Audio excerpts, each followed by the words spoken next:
got it. This is the new iPhone 16 Pro.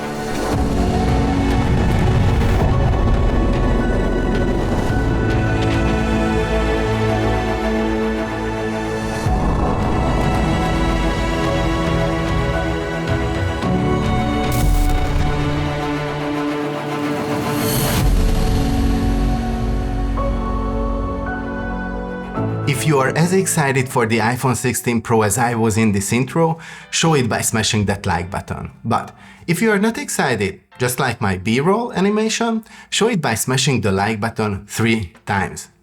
Let's answer one question. Should you get the iPhone 16 Pro or just wait for the 17? Spoiler alert, silly me. Let's unbox this iPhone 16 Pro and talk about first impressions to answer one simple question.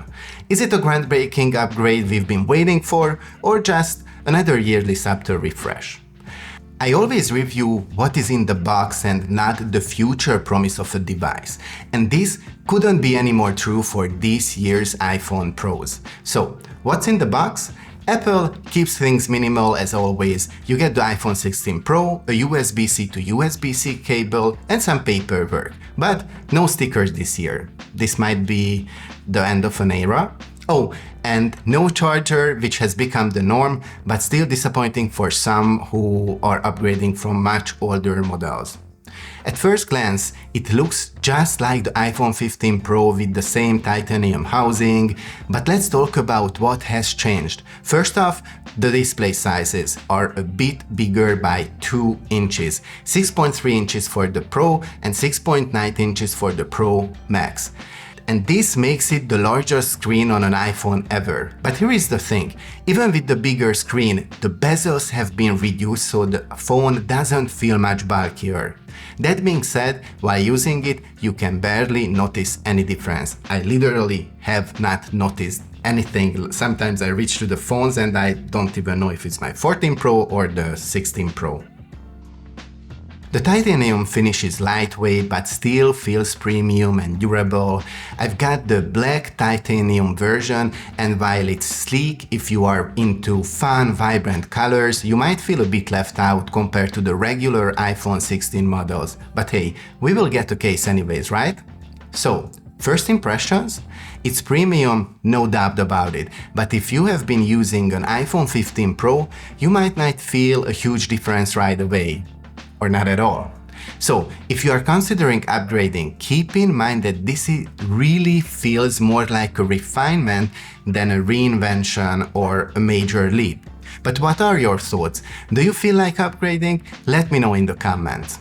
Just for comparison, in the Pro line's recent history, we get a new design with the 12 Pro, a better camera system and 120Hz ProMotion display with the 13 Pro, the dynamic island and always-on display with the 14 Pro, and last year we got the USB-C, the action button and ProRes log recording with the 15 Pro, plus 5x telephoto with the 15 Pro Max. This year, 5x to all Pro models and camera capture button across the entire 16 line. Oh, and Apple Intelligence, but just on paper, since there are literally not one AI feature just yet, but it will roll out later this year and next year. But only in the US, not in Europe, not in China. And who knows when it will be available. This whole Apple Intelligence feels like a Tesla announcement that just never make the light of the day. To be specific, in a statement to Financial Times a couple of months ago, Apple acknowledged that due to the regulatory uncertainties brought about by the Digital Marketers Act in the EU, they don't believe they will be able to roll out Apple Intelligence to EU users this year. So, again, should you upgrade? If we add all these factors together, and if you are coming from last year's model, you are not getting any jaw-dropping innovations. The changes are incremental, so this feeling is growing on me that it makes more sense to wait for the 17 lineup.